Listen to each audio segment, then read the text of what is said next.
Hello and welcome back to the 10th episode of our series Learning SketchUp. In this video, we'll talk about scenes and advanced camera tools. Also, just keep in mind, this advanced camera tool will only be available in SketchUp Pro. We are going to look at adjusting the field of view and also will look at two-point perspective. Advanced camera tool is a bit complex but will be beneficial for sure. This tool just works like a real-life camera. We'll have a minimal setup and then we'll adjust these camera tools. So let's get into the video. Let's create a room with some basic interiors because camera effects will be shown best on interiors. Just draw a box of 30 feet by 30 feet and pull it up to a height of 10 feet and offset it at about 9 inches for the walls and push it down at 9.5 feet. Now let me make windows.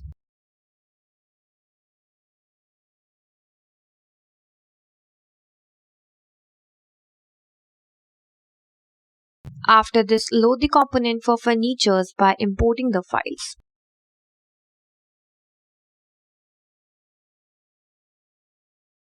Just right-click on the sofa and flip along red axis. Place it where you need your couch. Now let me import the center table. Place it properly. Next, import a plant. I'm going to place it here. Now our room interior is done. To start off with, let's look at scenes. It will help you to create a view in the model. But before that, let me introduce you to changing the field of view with a new model, in case you can't see everything you want. To change it, you need to activate the zoom tool with keyboard shortcut Z. On your bottom right, you can see the field of view. You can adjust it by entering another value. So it's currently set to 35 degrees, but I'm going to change it up to 100. You can now observe that we can see everything, but it doesn't look realistic. So just go out to about 50 degrees, which is more realistic if you are in your field of view. I will suggest you to stick between 35 degrees to 65 degrees for more realistic look. Also, you can use zoom tool to adjust the view. Click and hold and drag in and out to adjust. And now let's talk about two-point perspective. It is simply a point of view where there are two vanishing points. It will make all of the lines here straight. So let's put it to two-point perspective. Just go to the camera and select two-point perspective. Quite possible that you won't get your desired two-point perspective at once. You have to adjust this multiple times. So let's activate two-point perspective. As you can see, lines are much more straightened. Now finally, let's add a scene. Go to the default tray and expand scenes. Click on this plus sign to add a scene, and as soon as you do it, the current view is going to save. See, a new scene has been added here as well as under the toolbar. And in both the locations, just right-click for some more options. These options are to add a new scene if you want. To update a scene, suppose if you want some other view in that scene, then you need to set the new view and update it here. You can rename the scenes and lastly delete it. Now let's add some more scenes. Just let me set a different view.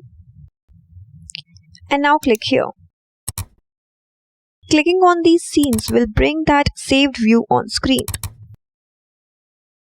And there is one more feature adds up when you have two or more scenes, that is animation.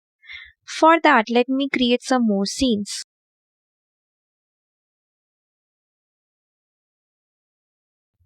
And now right click here and click on play animation.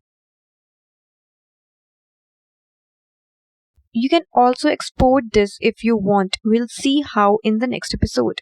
One of the cool features with scene is if you hide something and create a scene, it will remember what is shown and not shown. I can use tag feature for this or simply hide it using right click and hide. Let's see how this works using tags. Just expand tags. Create a tag called plant and add this to the plant tag. And now we are at scene 1. Let's hide the plant here and update this scene. Just right click and update. And now you can see when switching between the scenes, the plant is visible in all but not in scene 1.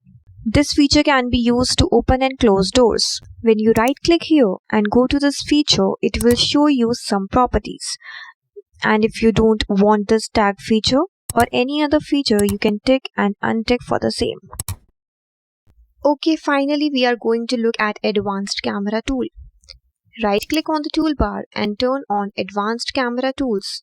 But if you are unable to find it there, just go to the Windows, then to Extension Manager and make sure the Advanced Camera tool is enabled here.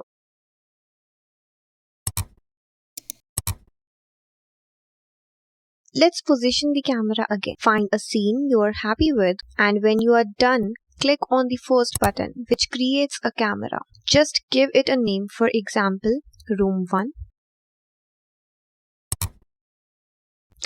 And now you can see in scenes cameras being created. Let's make another one.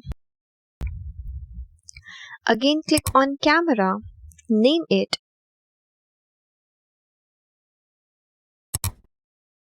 On button left you can see all the relevant information about the camera. To adjust it, click and hold it in the middle of the screen and then move your mouse around. It actually is moving the position of the camera. This plus sign is the center of the screen. So if you want to make this couch the center of the camera, you can do it like this. There are few other settings you can change. If you hold down the control key and then use your arrow keys, for example, the left and right key will control the roll of the camera, while up and down key will adjust the focal length. Now if you leave control and press and hold shift, it will have different adjustment. Like with left and right arrow keys, it will move sideways, and up and down arrow keys, it will move front and back. And now holding control and shift with the up and down arrow keys, just imagine we are moving on an imaginary pedestal. So the next option in toolbar is selecting which camera you want to look through. So if I have multiple views, I can quickly find which one I want and click OK. Next option is lock the camera, so that settings cannot be adjusted. If we lock the camera, so any setting with camera position, focal length, etc. won't change unless we unlock it. Next is to view all the cameras in that position.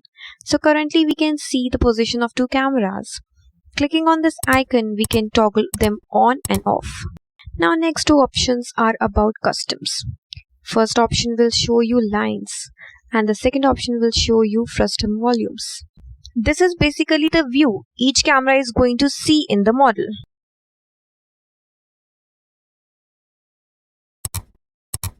Now let's head back to one of the camera position to see some more options. Go to the tools in the toolbar and then go to the advanced camera tools. And there you see at the bottom we have select camera type. Here you can select any camera. For example, let's go to digital and then select red. Now pick any of these cameras. What you will notice is SketchUp is going to put in borders and change all the camera settings to match the exact camera you selected. These options are some default camera settings. If you are happy with any of these settings, then good for you. But if you are not happy and want to get rid of it, just press the last option. So that concludes scenes in advanced camera tools. You might not use advanced camera tools as it is not for everyone. Still, if you have any doubt, just contact us on the given details. Thank you for watching this video, and now we'll see you in the next episode.